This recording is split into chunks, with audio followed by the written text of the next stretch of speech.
अस्सलाम वालेकुम रहमतुल्लाह। सबसे पहले आप ये वीडियो देखें, फिर मैं आपसे मुखातिब होता हूँ। कितने पैसे हुए ने जी कारी साहब? 2,93,000 रुपया हुआ जी। माशाल्लाह जी माशाल्लाह। अल्लाह खैर करे वो दे यहाँ दियो जी पैसे दियो कारी साहब ਨੂੰ। ਮਿਹਰਬਾਨੀ ਜੀ ਅੱਲਾਹ ਤਾਲਾ ਇਹ ਪੂਰੇ ਹੋ ਗਏ ਹੁਣ ਪੂਰੇ ਹੋ ਗਏ 8,000 ਕੱਟ 3 ਲੱਖ कसूर में वाक़ एक मस्जिद है जो कि मस्जिद की इंतज़ामिया ने मिलकर इमाम साहब की, अपने कारी साहब की 2,93,000 रुपये खिदमत की। यानी 3 लाख के करीब इंतज़ामिया ने, कमेटी वाले लोगों ने अपने इमाम साहब को, कारी साहब को ईद दी।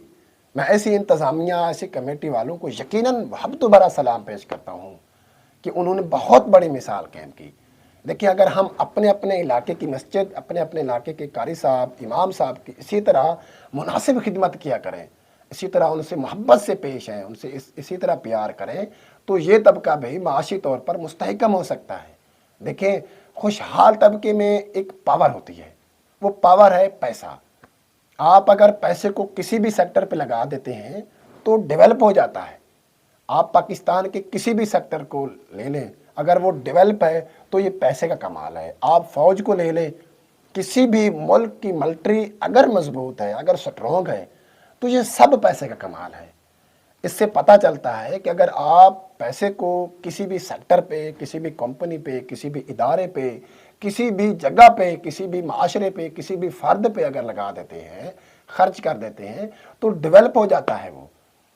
हमारे माशरे में एक ऐसा तबका मौजूद है, यकीनन आप यकीन करें कि वो बहुत मुश्किल से ज़िंदगी गुजार रहा है, बड़ी मुश्किल से वो गुजारा कर रहा है।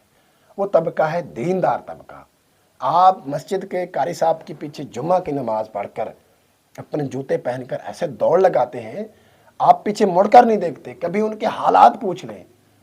आप नमाज पढ़कर चले जाते हैं, कभी उनसे पूछ लें कि आपकी ज़िंदगी कैसे गुजर रही है, आपके बच्चों के मामलात कैसे हैं, तो आपको पता चले कि एक ऐसा प्योर तबका कि जिन्होंने पढ़ा है और पढ़कर आगे सेवा कर रहे हैं, आपको गुस्ल देने तक, आपके नमाज जनाजा पढ़ाने तक, निकाह पढ़ाने तक, इसके साथ साथ बहुत सारे ऐसे काम हैं, आपके मसाइल को सुनकर, समझकर, उनको हल करने तक, फिर फतवा देने तक कितना काम करते हैं, कितनी अरेंज करते हैं। लिहाजा आपसे इतनी मोहब्बत करते हैं, इतनी मोहब्बत से पेश आते हैं। अगर आप भी इनके साथ थोड़ी सी मोहब्बत करें, थोड़ी सी प्यार करें, थोड़ा सा इसी तरह अगर आप मुनासिब खिदमत किया करें, तो ये माशरा, ये तबका भी माशी तौर पर मुस्तहकम हो सकता है। आप इनकी तनख्वाहें सुन लें, 10, 15, 20 हज़ार तक। ये आप थोड़ी देर के लिए सोचें कि आप 10, 15, 20, 30 हज़ार तक किसी का किचन चलाकर दिखाएं इस दौर में, इस अफरा तफरी में। फिर आप कहते हैं कि हमारे कारी साहब, हमारे इमाम साहब करैक्टरफुल हूँ, दिल के बड़े हूँ। फिर आप कहते हैं कि हमारे इमाम साहब, कारी साहब हर अखलाकी तौर पर पूरा उतरते हूँ। कितना बड़ा जुल्म है। अगर हर इलाके के सेठ, हर इलाके के खुशहाल लोग इसी तरह अपने अपने इलाके की मस्जिद, अपने अपने इमाम साहब की ज़िम्मेदारी ले लें कि हमने इनको बेहतर करना है, कि हमने इनका साथ देना है, हमने इनकी दुख, दर्द, तकलीफ़, हर खुशी, हर गम में शरीक होना है।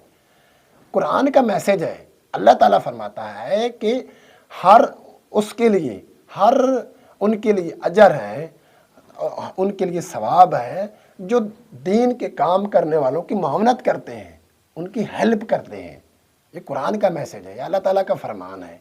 ऐसा अगर आप भी इनके साथ मोहब्बत से पेश हैं, इनकी इसी तरह मुनासिब खिदमत किया करें, तो ये तबका भी, ये माशरा भी, ये लोग भी माशी तौर पर मुस्तहकम हो सकते हैं। अगर ये मुस्तहकम हो गए तो आपको भी फ़ायदा होता है, आपको भी फिर मोहब्बत भरा सलाम, क्योंकि मोहब्बत भरे दुआएं देते हैं ये लोग। इनके भी मेहमान आते हैं, इनके भी हॉस्पिटल के मामलात हैं, इनके भी हॉस्पिटल में चक्कर लगाते रहते हैं, इनके भी ज़िंदगी के मामलात हैं, इन्होंने भी बच्चों की शादियाँ करनी होती हैं, इनके भी बच्चे पढ़ने होते हैं। अगर आप थोड़ी देर के लिए सोच कर इनको देखें, इनके हालात देखें, इनकी ज़िंदगी की दास्तान सुने, तो फिर आपको पता चले। आप लोगों का बहुत बहुत शुक्रिया।